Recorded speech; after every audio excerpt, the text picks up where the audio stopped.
Australia's armed forces are known around the world as the very best.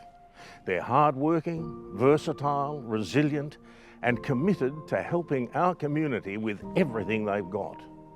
We make sure they've got the best equipment, the best training, and cutting-edge research and technology to help them to serve at an elite level. But for so many of our veterans, getting the help they need is a struggle. That's where Pro Patria steps in. It's a grassroots community of professionals right here in the Riverina, providing world-class care for veterans, first responders and their families, led by people who know what it's all about, people who've been there, people like Jason Frost. I served 16 years in the Australian Army. Medically retired in 2015, so when I got out with a few chronic conditions. Pain probably being my #1 ailment at the time, and for a fair while there toward the end of my career, I started taking normal medicine for pain, which was anti-inflammatories and Panadol at the time. On discharge, I was, again, as those drugs kind of wear off, pain seeps through. Plus other issues I was diagnosed with was chronic depressive disorder, PTSD, adjustment disorder.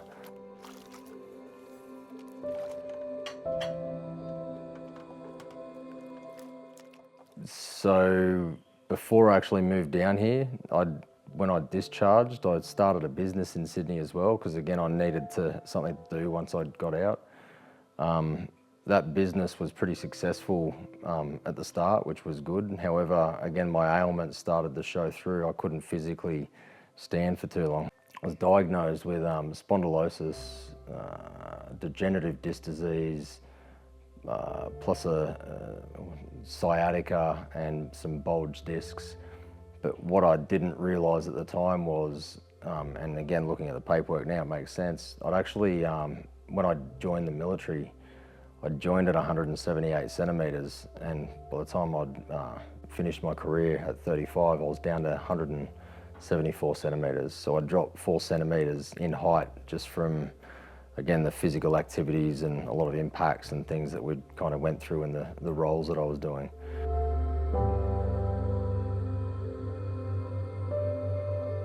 Every time that I'd go back and say, hey, this isn't working, I'm having these other effects, I'd just end up with another drug to add to my bag that I'd get once a month from the chemist.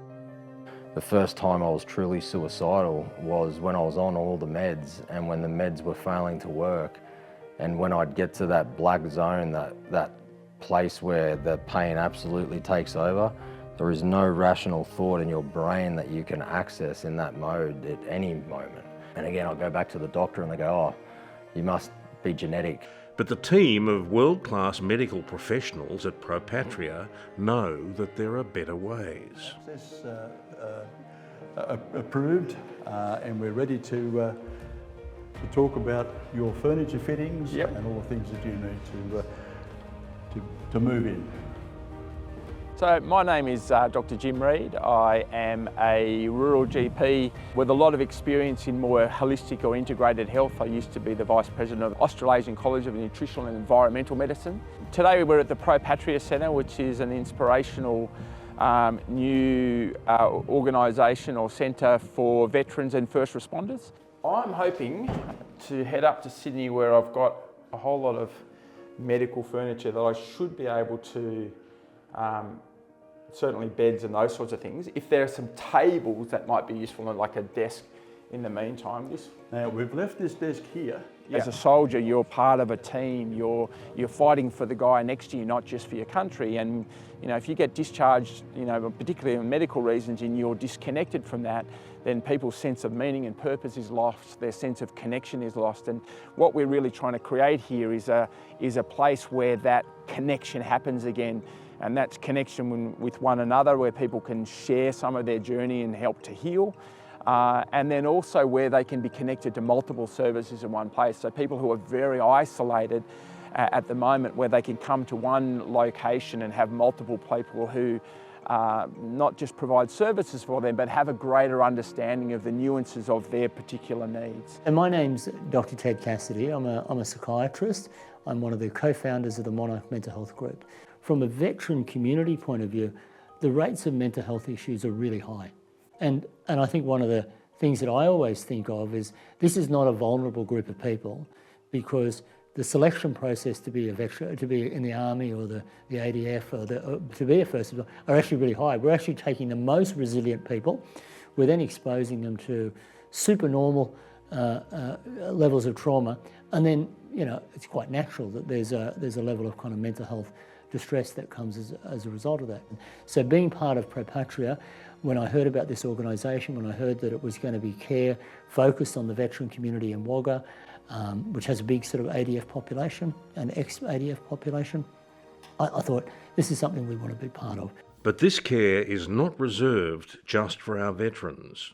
Beyond the Badge co-founder, Sean Harron, says that this care is sorely needed by our first responders. Some of our participants are doing okay in terms of not too much baggage and they can secure reasonable jobs. Many others are really struggling, to the point where we've had people who've come on the program who 6 months prior were sitting in the gutter outside their home with their service pistol, thinking about taking their life.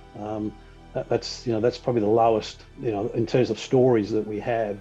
But there's many more who have just been simply struggling, sitting on their lounge for 6 or 7 years, and it's a terrible downward spiral. As devastating as this situation is, Riverina Bluebell's Darren Sweeney sees the services Pro Patria provides helping the whole region deal with the mental health crisis facing Australia. In the region at the moment, we are struggling. We have 4 to 5 month lead times on psychiatrists. Our resources are full to the brim, and we are unfortunately not being able to look after our community. We have a real problem here, and we have a real opportunity to be able to help this system. Pro Patria is quickly becoming more than just a healthcare facility. It's a community, and it's growing.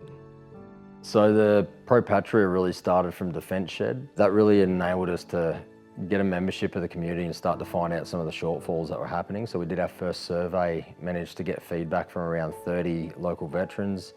That showed the need for, again, confirming the need that we'd already identified, but showing the data for it. The need for some medical services to be local here, because a lot of guys, if they have a medical need, they have to go to the major cities to actually access that. When we're looking for somewhere permanent for the Defence Shed, because at the moment we're up with the salvos there and they've been great, had us there for nearly 3 years now, but they're going to need their space back eventually. We got introduced to the Carmelite sisters out at Ashmont. They found out what we were trying to do. The historical significance of Ashmont and that monastery there too was quite substantial with what we were looking to achieve for a place for veterans and first responders. The monastery itself was established for veterans. Their new home means that Pro Patria can provide over 4,800 veterans and first responders in the Riverina with the support they need. But it's not just them this'll help, it's their families. I first became involved with Pro Patria when I was desperately seeking help for my son who was having trouble, and I didn't know where to go. When he returned to Wagga with the Navy, he changed jobs, he left the Navy, he started to work for civilians and didn't get to work one day, and he had put my phone number down as a contact point with his new job, which was fortunate because they phoned me to find out where he was. And I said, well, I don't know, and so I went looking, and that was the first I knew that he had any type of problem, because he'd been overseas on deployments, and if you can imagine living on board a ship, and he lost a couple of mates in accidents, etc. during the periods. He went to Calvary Drug and Alcohol, and the doctor that was on duty there said, oh, the really good place for you is in Sydney. I'll refer you down there. So he went down there, and he has probably been there 12 times in the last 2.5 years. Well, my name's Suzanne. My son Christopher was in the Australian Army. He joined soon after he was 17, signed up, did his training at Kapuka, then was transferred to Holsworthy in Sydney, served in Timor, then he went to 3 tours of Afghanistan. The first one he was regular army, the second 2 he was special forces. He was a medic for the special forces. He went for 6.5 months at a time, and he came back broken. My name's Wendy and I'm Brad Fewson's mother-in-law, Laura's mother. Brad's quite well known in Wagga because we've tried to do a lot of fundraising for Brad to get the HBOT treatment. He spent 20 years in the army, a lot of TBIs, which has caused a lot of other major complex health issues with him. You know me, I'm a huge advocate for veterans and their rights. The system is letting them down.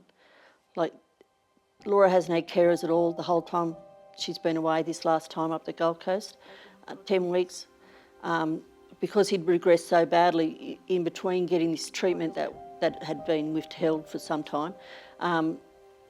He doesn't get out of bed easily. He needs that assistance, and sometimes he just can't get out at all. 5 times so far the treatment has been discontinued, and 5 times we've had to tell their children, my grandsons, that this could be it. This dad might not come out of this one. Chris has lost enough friends, enough mates through suicide. He was an elite team of 14 that was selected out of 100 that tried out Special Forces. 14 was selected. 8 of them have committed suicide. He's been to too many funerals, and I don't want to go to his.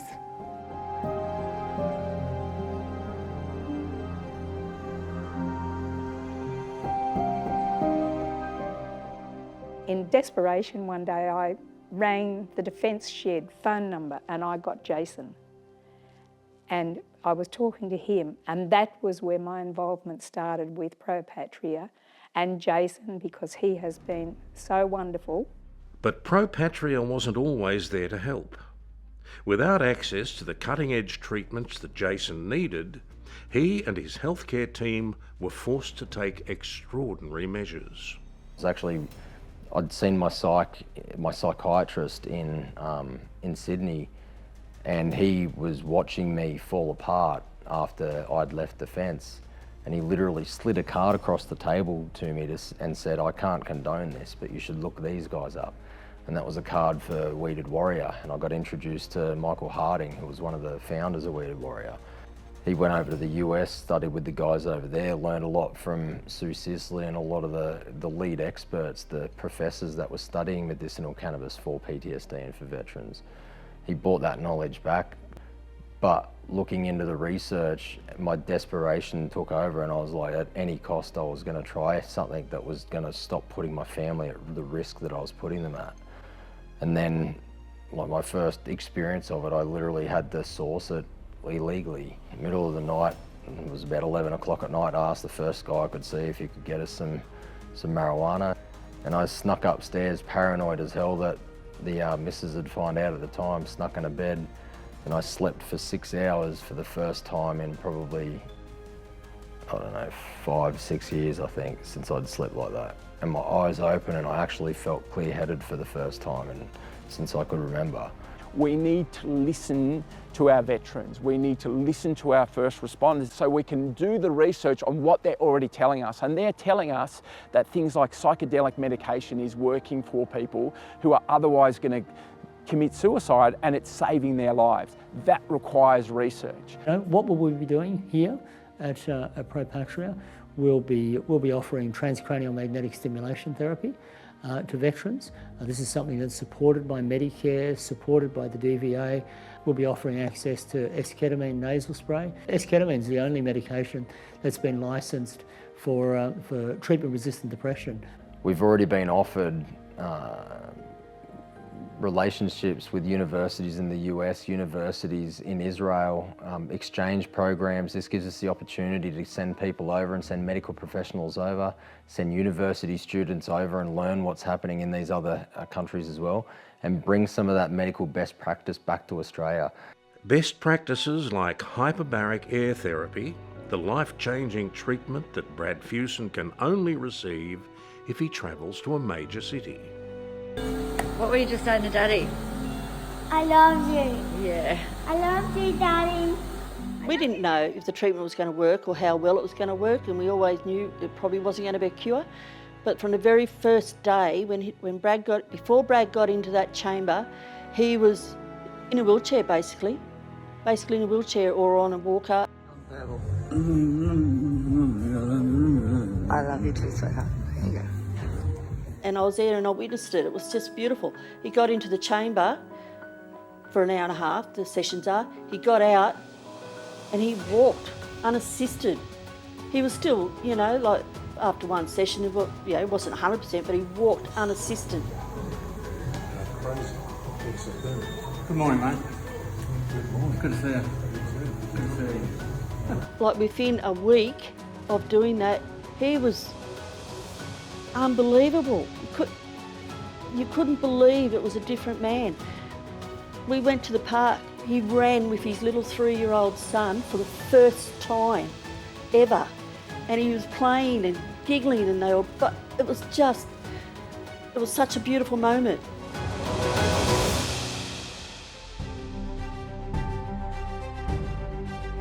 It's the home of the soldier.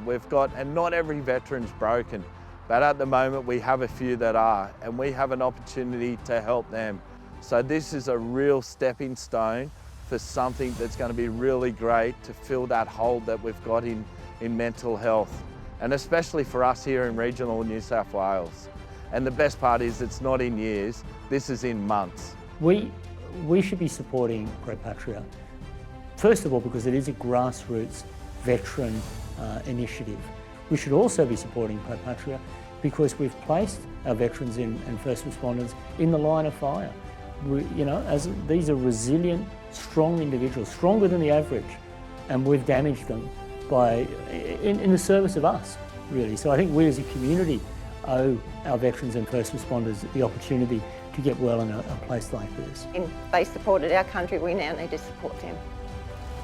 The Carmelite Order have offered this monastery and its beautiful grounds for a quarter of the retail price. Great deal, but that's still $1.5 million that we don't have. That's where you can come in.